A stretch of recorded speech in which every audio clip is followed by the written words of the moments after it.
말씀을 함께 한 목소리로 봉독하겠습니다.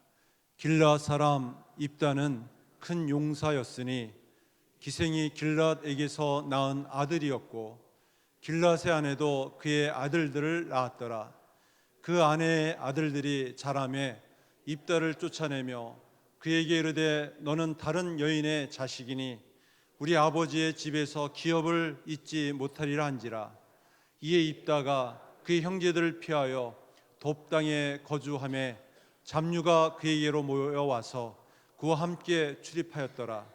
얼마 후에 암몬 자손이 이스라엘을 치려 하니라.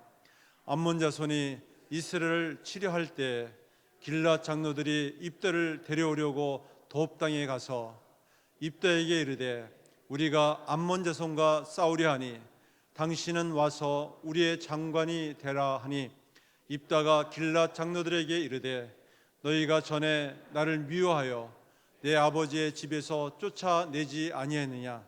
이제 너희가 환난을 당하였다고 어찌하여 내게 왔느냐 하니라.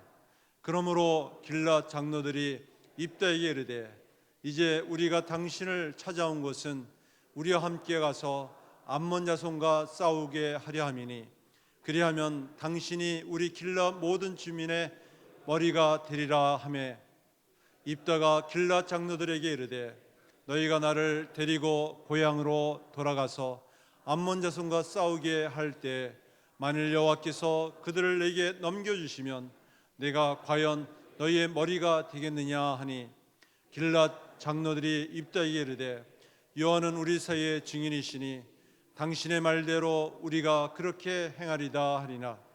이에 입다가 길앗 장로들과 함께 가니 백성이 그를 자기들의 머리와 장관을 삼은지라. 입다가 미스바에서 자기의 말을 다 여호와 앞에 아뢰니라. 아멘. 함께 봉독한 말씀을 중심으로 불행한 환경을 극복한 인생이란 제목으로 주의 말씀을 전하겠습니다. 동료들에게 왕따를 당하고 업신여김을 당한 한 제자가 있었습니다. 너무 낙심하고 시리에 빠져서 스승에게 찾아갔어요. 그리고 상담과 도움을 요청했습니다. 선생님, 저는 견딜 수가 없어요. 동료들이 나를 업신여기고 무시하고 따돌리고 있습니다. 저는 아무래도 쓸모가 없는 것 같아요. 너무나도 비천한 존재입니다. 죽고 싶습니다. 이렇게 하소연했습니다. 조용히 듣던 스승은 벽장 속에서 큰 돌멩이 하나를 꺼내주며 말하기를 이 돌의 가치가 얼마나 되겠느냐. 너가 이 돌멩이 하나를 가지고 시장에 나가서 사람들에게 물어보고 다시 돌아오라. 이렇게 부탁했습니다. 그 제자가 돌멩이를 가지고 시장에 나가서 채소를 파는 장사에게 물었어요.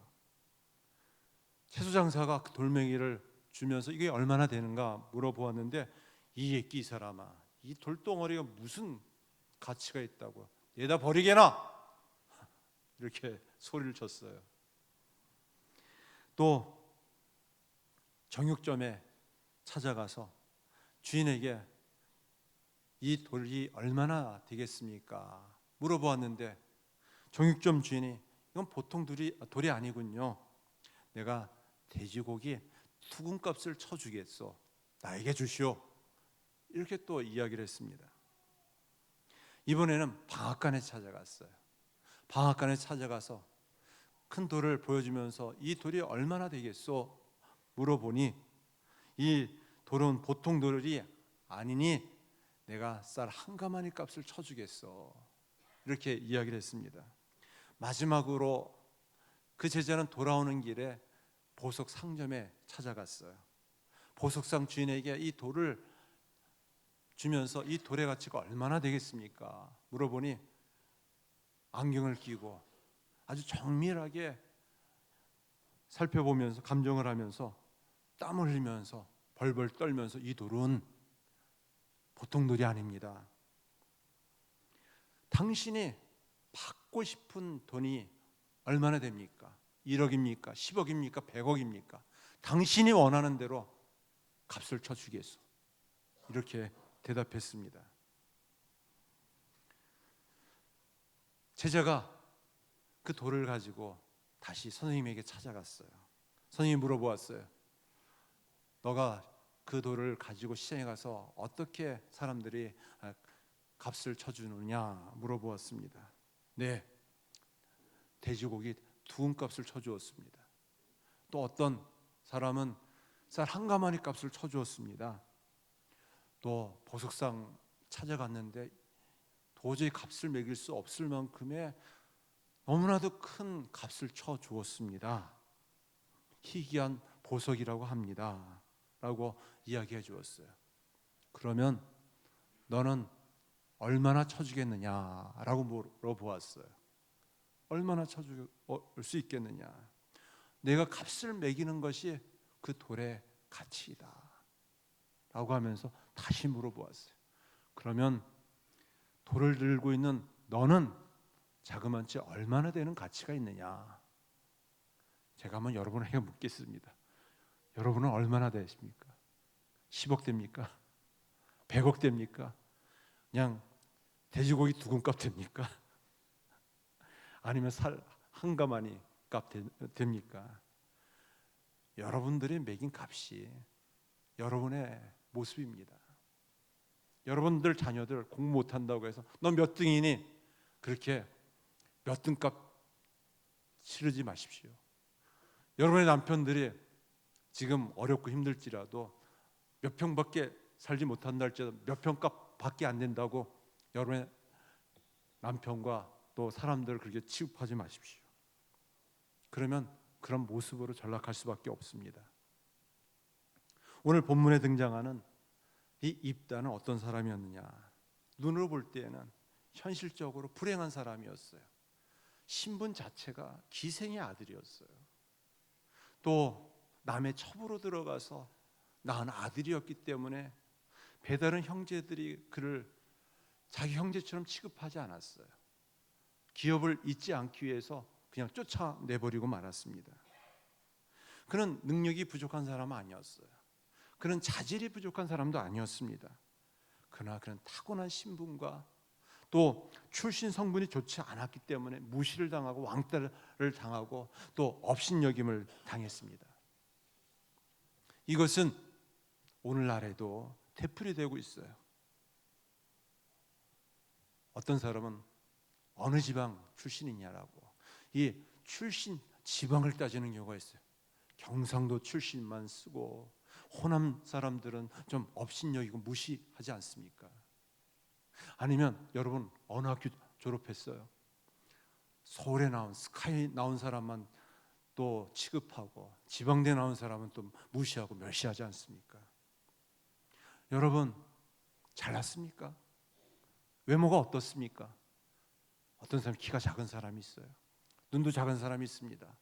자신의 이 외모에 따라서 사람을 또 무시하거나 또 업신여기거나 그렇게 취급하는 경우들이 있습니다. 이것은 오늘날에 있어도 참 흔한 일이에요. 그런데 참 안타까운 게 있어요. 하나님을 믿는 우리 그리스도인조차도 그런 의식을 가지고 산다는 것이에요. 교회는 나오지만 그러나 세상적인 기준으로 뿌리 깊게 그렇게 살아가고 있습니다. 하물며 자녀를 이 결혼시킬 때에도 배우자를 선택할 때에도 자격을 많이 따져요. 조건을 따집니다. 기준을 많이 따져요. 과연 바른 신앙인가? 의심이 갈 정도로 놀랍습니다. 어떤 면에서 보면 엉터리 같은 잘못된 가치 기준을 가지고 살고 있지 않나 싶습니다. 사랑하는 성도 여러분, 저 여러분은 어떤 기준으로 살아가고 있습니까? 어떤 판단을 가지고 살아가고 있습니까? 오늘 본문에 보면 이 기생의 아들 입다, 그는 출신 성분도 좋지 않았고 또 자란 환경도 좋지 않았기 때문에 떠돌림을 당하고 무시를 당했어요. 그런데 하나님은 그의 출신 성분을 보지 않았습니다. 오히려 불행한 환경이었지만 하나님은 그를 무시하지 않았어요. 하나님은 그를 향한 가능성을 보고 지켜보았습니다. 오히려 그는 불행한 환경이었지만 그것에 굴복당하지 않고 그것을 딛고 일어선 사람이었습니다. 오늘 말씀 1절, 2절, 3절 한번 같이 읽어보겠습니다. 시작. 길앗 사람 입다는 큰 용사였으니 기생이 길앗에게서 낳은 아들이었고 길앗의 아내도 그의 아들들을 낳았더라.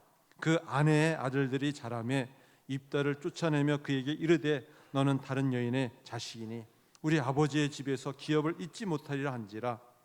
이에 입다가 그의 형제들을 피하여 돕당에 거주하며 잡류가 그에게로 모여와서 그와 함께 출입하였더라. 입다가 어떤 사람인지를 묘사하고 있습니다. 기생이 낳은 아들이었다.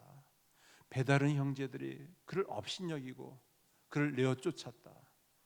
그리고 그는 더 이상 자기가 살고 있는 땅에 있을 수가 없어서 돕당으로 피하여서 잡류들과 함께 거했다. 여기서 잡류들은 불량배들이, 건달들이에요. 그러면서 지냈어요. 무시를 당하고 업신여김을 당하여서 너무나도 억울하게 서러움을 가지고 살았습니다. 이것이 누구의 책임입니까? 누구의 책임입니까? 내가 내 어머니가 기생이라고 그 한 이유 때문에 무시를 당했어요. 버림을 당했습니다. 그러나 자신의 불행한 환경, 가장 큰 문제는 자신 스스로가 그 불행하다라고 그것을 받아들이고 그 굴레 속에 있었다는 것이에요. 하나님은 아무리 불행한 환경일지라도 그 사람을 무시하지 않아요. 이런 이야기가 있습니다. 어릴 때부터 친구들에게 무시를 당한 한 남자가 있었어요. 무슨 말을 하든 사람들이 자신을 무시한다라고 생각했어요. 어릴 때는 몰랐지만 자라면서 철이 들면서 무시를 당하는 것이 너무너무 힘들었어요. 그래서 죽고 싶을 정도로 힘들었습니다. 자존심이 상했어요. 그래서 죽기 직전에 마지막으로 용하다는 점쟁이에게 찾아갔어요. 그래서 점쟁이에게 하소연했어요. 왜 사람들이 자꾸 저를 이렇게 무시하는지 모르겠어요. 미칠 정도로 힘이 들어요. 사람들한테 무시를 당하는 거 정말 못 참겠어요. 제게 무시당하지 않는 방법을 좀 가르쳐 주세요. 하소연하며 울부짖으면서 이야기했어요. 지그시 용한 점쟁이가 눈을 쳐다보면서 무엇이라고 얘기했는지 아세요? 다음 사람. 무슨 말인지 모르세요? 다음 사람이라고 무시를 했다는 것이에요. 이렇게 무시를 당하는 거 참 얼마나 견딜 수 없는 고통입니까? 입다가 바로 그런 무시를 당했어요. 사람은 무시하지만 하나님 무시하지 않아요. 하나님은 여전히 사랑의 눈으로 지켜보고 계시고 무한한 가능성을 가지고 지켜보고 계십니다. 제가 이 말씀을 주면서 우리 교회도 생각나는 분이 한 분 있어요. 여러분 다 잘 아실 거예요. 안수집사님 가운데 한 분이세요. 김시성을 가지셨어요. 제가 너무 실명을 거론하면 다 알기 때문에 익명으로 얘기하는데 이분이 공부를 조금 못했어요. 좋은 대학을 가지 못해가지고 주변 사람들이 무시를 당해가지고 내가 이래서 안 되겠다. 공부를 했어요. 늦지막하게 공부를 했는데 열심히 공부했어요. 대학원을 2번이나 졸업하고 그 불행한 환경을 극복해서 거제도에서 최고의 배를 잘 만드는 엔지니어가 됐어요. 10년 동안 그 일을 하면서 세계에서 탑 클래스에 들어가는 최고의 엔지니어가 됐어요. 근데 그만 얼마 전에 이 조선 사람이 불황이 돼가지고 그냥 더 이상 엔지니어 할 수가 없어서 실직하고 그만 있다가 다시 새롭게 재기해가지고 사업을 시작하고 있습니다. 무슨 사업을 시작하고 있는가? 부동산 사업을 시작하고 있습니다. 여러분 가볍게 여기지 마십시오. 그 사업이 앞으로 크게 번창되어질 줄 믿습니다. 네, 스스로 나는 불행하다 생각이 무서운 것이에요. 자신은 약점이 있고 또 한계가 있지만 하나님은 한계가 없으세요. 누구든지 다 태어날 때는 약점이 있어요. 한계가 있습니다. 장애가 있습니다. 그러나 더 무서운 것이 무엇인지 아세요? 그렇게 생각하고 그것을 운명 짓는 것입니다. 그것이 가장 큰 불행한 환경이고 장애예요. 하나님께서 사용하시면 하나님의 귀한 도구로 사용하여 주십니다. 성경에서 가장 무시를 당한 대표적인 사람이 있어요. 바로 다윗이었습니다. 다윗은 막내 아들로 태어났지만 사랑을 받지 못했어요. 아버지에게도 무시를 당하고 형들로부터 무시를 당했습니다. 또 사울 왕도 그를 무시했습니다. 다윗이 사울 왕에게 가서 골리앗을 싸우겠다고 골리앗과 싸우겠다고 했을 때 너 아이가 어떻게 골리앗을 싸울 수 있겠느냐 무시하고 말았어요. 하물며 골리앗과 싸우러 나갔을 때에도 골리앗이 얼마나 다윗을 무시했는지 내가 개냐 이 작은 아이하고 싸울 수 있겠느냐라고 다윗을 업신여겼습니다. 하물며 결혼해서 그의 아내까지도 그를 무시했어요. 그는 너무 주님을 사랑했기 때문에 법궤를 메고 오는 그 사람들을 향해서 박수를 치면서 춤을 췄는데 그것을 무시하고 업신여긴 아내가 있었어요. 이처럼 사람은 무시했지만 하나님은 그를 어떻게 여기셨느냐. 사도행전 13장 22절 말씀해 보면 내가 이새의 아들 다윗을 만나니 내 마음에 합한 사람이라 내 뜻을 다 이루리라 말씀하셨어요. 아무리 불행한 환경이라 할지라도 그 불행한 환경으로 그냥 그것을 인정하고 거기에 내 생각을 가두지 말고 디딤돌이 된다면 하나님께서 새로운 변화를 일으켜 주십니다. 우리에게 약점이 있어요. 장애가 있을 수 있어요. 한계가 있을 수 있습니다. 그러나 우리가 건강한 신앙을 가졌다면 얼마든지 그것을 딛고 일어설 수 있습니다. 내가 어떤 생각을 가지고 결정하고 선택하느냐에 달려 있어요. 그것은 자기 스스로 생각하고 결정해야 합니다. 누가 대신 생각해 주지 않아요. 누가 대신 결정해 주지 않습니다. 여러분 새로운 변화를 일으키길 원하십니까? 지금 삶의 환경이 참 어렵고 힘들다고 한다면 그것을 받아들이세요. 하나님께서 허락하셨기 때문에 인정하세요. 그리고 그것에 굴복하지 마시고 그것을 디딤돌로 삼아서 일어서는 주의 백성들이 되어지길 간절히 바랍니다. 우리 하나님은 어떤 하나님이냐? 역전의 명수예요. 우리의 역전의 은혜를 부어주십니다. 입다는 그 어머니가 기생이었지만 서자였지만 너무나도 억울하고 너무나도 참 서운한 삶을 살았지만 그는 믿음이 있었어요. 오늘 말씀 11절 말씀입니다. 우리 한번 같이 읽어보겠습니다. 이에 입다가 길앗 장로들과 함께 가니 백성이 그를 자기들의 머리와 장관을 삼은지라. 입다가 미스바에서 자기의 말을 다 여호와 앞에 아뢰니라. 무시할 때는 언제고 내어쫓을 때는 언제고 암몬 족속이 쳐들어와서 위급한 상황이 되니까 장로들이 찾아와서 우리를 위해서 싸워달라고 부탁하고 있어요. 여러분들은 그런 때면 어떻게 반응하겠습니까? 너무 억울하지 않아요? 너무 섭섭하지 않아요? 나는 모르겠다. 그렇게 거절할 텐데 그런 믿음이 있었어요. 이 말을 다 듣고 하나님 앞에 기도하기 시작했어요. 또 27절 말씀에 보면은 원하건대 심판하시는 여호와께서 오늘 이스라엘 자손과 암몬 자손 사이에 판결하시옵소서라고 하면서 우리 하나님을 심판자 하나님이라고 말하고 있어요. 믿음이 있었어요. 작은 믿음이었지만 그런 믿음을 가지고 암몬 족속과 맞서 싸웁니다. 다들 무서워 벌벌 떨고 있지만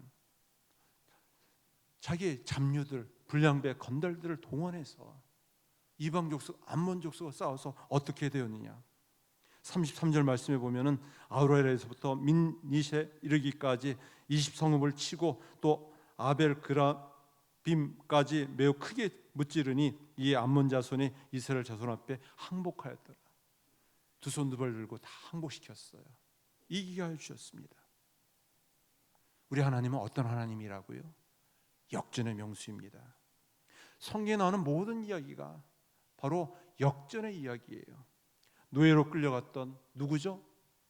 요셉도 총리가 되었어요. 또 작은 목동이었던 미천한 다윗, 그가 이스라엘을 다스리는 왕이 되었어요. 또 포로로 끌려갔던 다니엘, 그는 또 바벨론의 총리가 되었습니다. 하물며 거지 나사로 하나님께 회복시키셔서 역전의 인생을 살게 해주었습니다. 예수님을 따라다녔던 제자들조차도 당시에서는 가장 비천한 사람이었지만 가장 귀한 하나님의 도구로 세워주셨습니다. 여러분, 지금 실패해서 비관하고 있습니까? 낙심하고 있습니까? 낙심할지라도 좌절하지 마세요. 절망하지 마세요. 지금 극심한 어려움 속에 있습니까? 포기하지 마세요. 오히려 다시 일어설 수 있는 은혜를 부어주시기를 간절히 바랍니다. 아직 더 좋은 날 기다리고 있어요. 하나님께서 아직도 남겨두셨습니다. 우리 하나님은 역전의 은혜를 부어주십니다. 역전의 명수이기 때문에 우리가 주님의 은혜를 구하고 믿음을 가지고 나아가면 하나님께서 함께해 주세요. 사사기가 강조하는 메시지가 있어요. 오른손을 못 쓰는 왼손잡이 에훗, 또 그 당시 가장 미천한 여인 드보라, 또 당시 농부였던 삼갈, 소모는 목되기조차 하나님께 사용하셔서 하나님의 선한 도구로 세워주셨습니다. 바로 믿음만 있으면, 하나님을 신뢰한다면 하나님께서 그 놀란 일들을 이루어 주십니다. 국가가 큰 위기에 놓여 있을 때 그도 야심이 있었기 때문에 자기가 출세하고자 하는, 성공하고자 하는 그런 정치적 기회로 삼을 수 있었지만 그는 믿음이 있었어요. 하나님을 드러내고 나타내고자 하는 믿음의 기회로 삼았습니다. 자신에게 주어진 그런 현실들을 받아들이면서 또 간곡한 부탁을 믿음으로 받으면서 하나님 앞에 기도하기 시작합니다. 그리고 암몬 족속과 싸워서 이겼어요. 하나님께서는 저와 여러분들을 통하여서 하나의 믿음의 선한 영향력들을 나타내게 하여 주십니다. 아무리 힘들고 어려울지라도 불행의 원인을 자꾸만 세상에 찾지 마시고요, 하나님 앞에 기도 한번 해보세요. 믿음을 가지고 한번 나아가 보세요. 하나님께서 어떻게 역사하시는가? 하나님께서는 오늘 본문 입다를 통해서 보여주시고자 하시는 것은 우리에게 역전의 명신 하나님께 믿음을 가지고 나아가서 도전하고 또 믿음으로 우리가 나아가면 하나님께서 역사하세요. 선한 영향력을 끼치게 하여 주십니다. 히브리서 11장 32절 말씀에서는 무엇이라고 얘기하냐면, 한번 같이 읽어보겠습니다. 내가 무슨 말을 더하리요? 기드온, 바락, 삼손, 입다, 다윗 및 사무엘과 선지자들의 일을 말하려면 내게 시간이 부족하려다. 입다가 누구와 동급으로 언급되고 있느냐? 히브리서 11장은 믿음장이에요. 믿음의 반열에 다윗과 동급으로 입다를 언급하고 있습니다.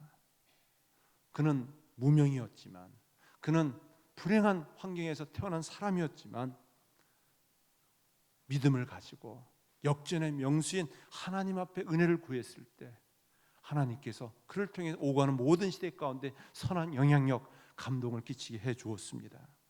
이것이 기독교 신앙의 핵심이에요. 복음의 능력입니다. 우리의 복음의 능력은 생명으로 나타납니다. 마치 흐르는 강물에 물고기가 이렇게 떠밀려 가지만 그러나 연어는 다시 거꾸로 올라가는 것처럼, 아무리 이 세상이 험할지라도 힘들지라도 불행한 환경에 무릎 꿇고 굴복하는 자가 아니라 그것을 딛고 일어설 수 있는 저와 여러분들이 되어지길 간절히 바랍니다. 우리는 익숙한 곳에 오래 머물면서 새로운 곳을 볼 수 없어요. 또 새로운 곳에 도전하기보다는 현실에 안주하고 타협하는 경우가 얼마나 많이 있습니까? 한번 도전했는데 실패했어요. 기회를 놓쳤다고 낙심하고 비관한 사람이 있습니다. 아니, 하나님은 다시 일어설 수 있는 두 번의 기회를 부어주십니다. 우리 눈에는 가치 없어 보일지라도, 손해보고 모든 것을 다 잃어버린다 할지라도 다시 기회를 주세요. 참 제가 죄송스럽지만 그 쉬운 운전면허증을 따기 위해서 10번을 떨어졌어요. 다른 사람은 한 번에 붙었다, 뭐 2시간 만에 붙었다라고 하는데 제가 얼마나 머리가 나쁜지, 얼마나 운전을 못하는지, 미숙한지, 운전학원에서 배워서 하는데도 계속 떨어지더라고요. 제가 그냥 포기했다면 아무 변화가 없었을 겁니다. 다시 도전했어요. 서울에서 운전학원에서 떨어져서 그럼 지방에 내려가면 좀 될까 싶어서 전라도까지 내려가서, 전주까지 내려가서 이른 아침에 내려가가지고 겨우 붙었어요. 겨우 붙었어요. 11번째, 2년 만에. 그래서 25년 전에 붙어서 열심히 운전했는데, 워낙 운전을 못하다 보니까 조심조심 해가지고 안전운전 해가지고 아직도 한 번도 교통사고를 당하지는 않았습니다. 왜냐하면 운전을 못하기 때문에 늘 안전운전하려고 조심하다 보니까.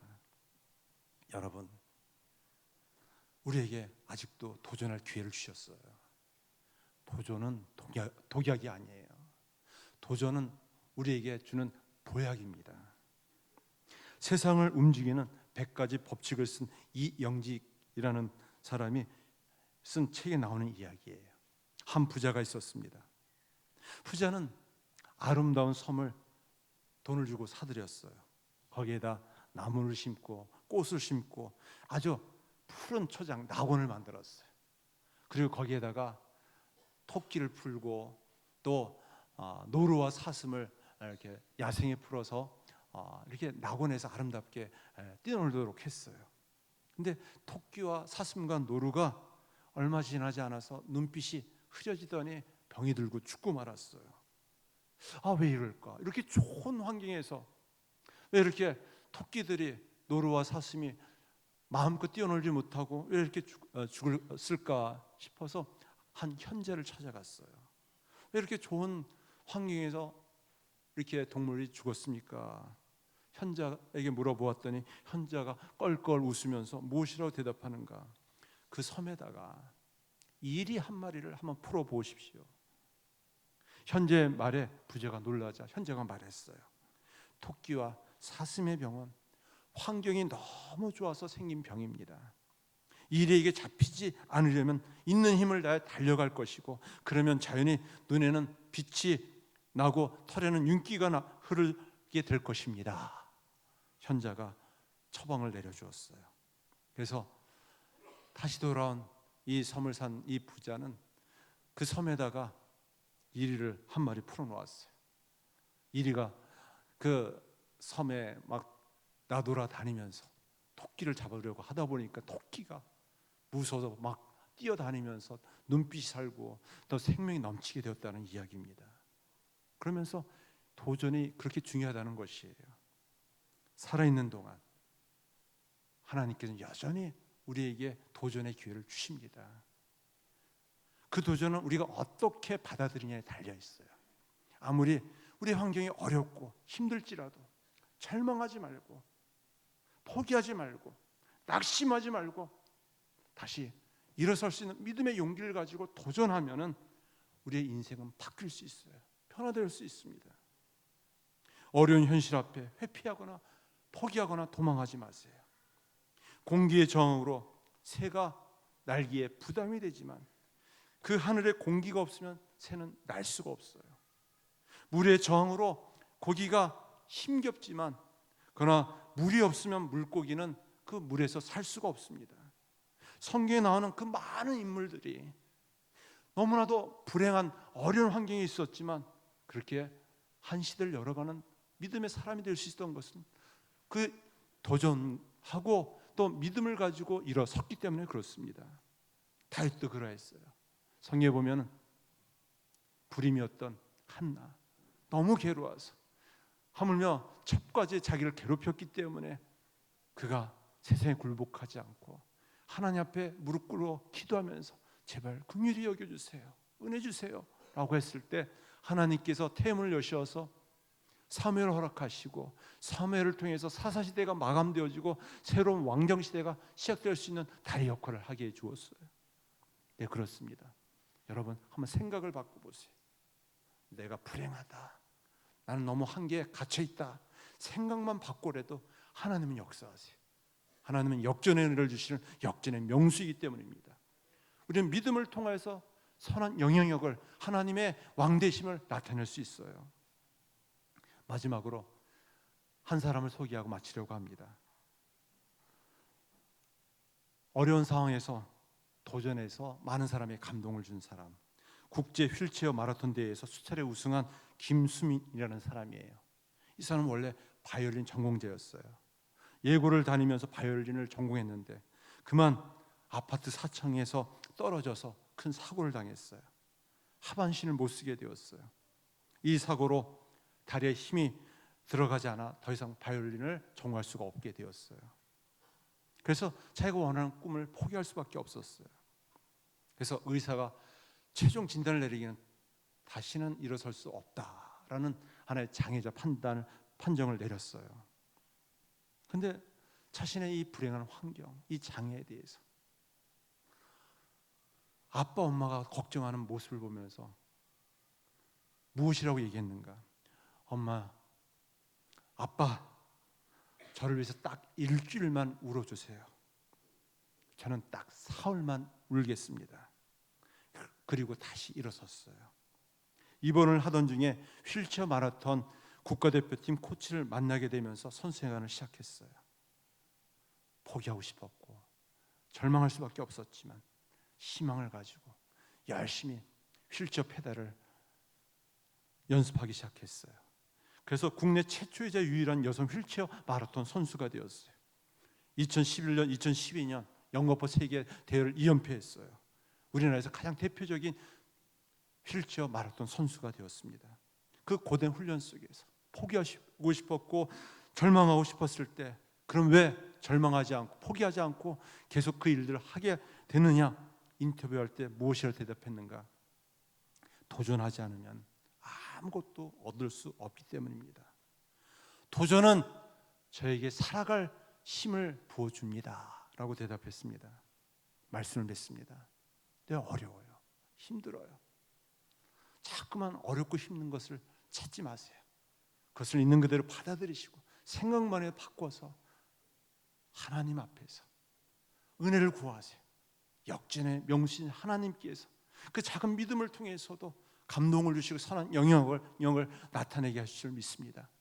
오늘 입단은 바로 불행한 환경을 발판 삼아 디뎌서 환경을 극복하고 한 시대를 또 열어간 사람입니다. 이 어려운 시대 또 미래를 열어갈 수 있는 저와 여러분들이 되어지길 다시 한번 간절히 축원합니다. 기도하겠습니다. 하나님 아버지, 힘들다고 어렵다고 불행한 환경을 탓하며 절망하지 않게 하옵소서. 포기하지 않게 해주시옵소서.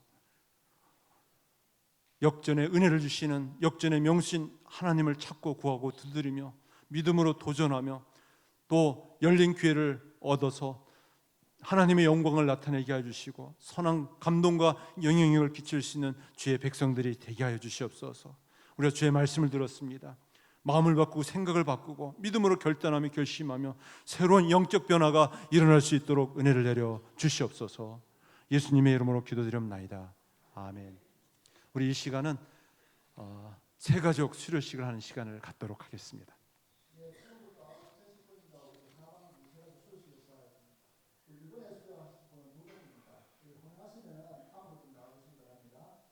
서원희 씨, 박동순 씨 앞으로 나오시기 바랍니다.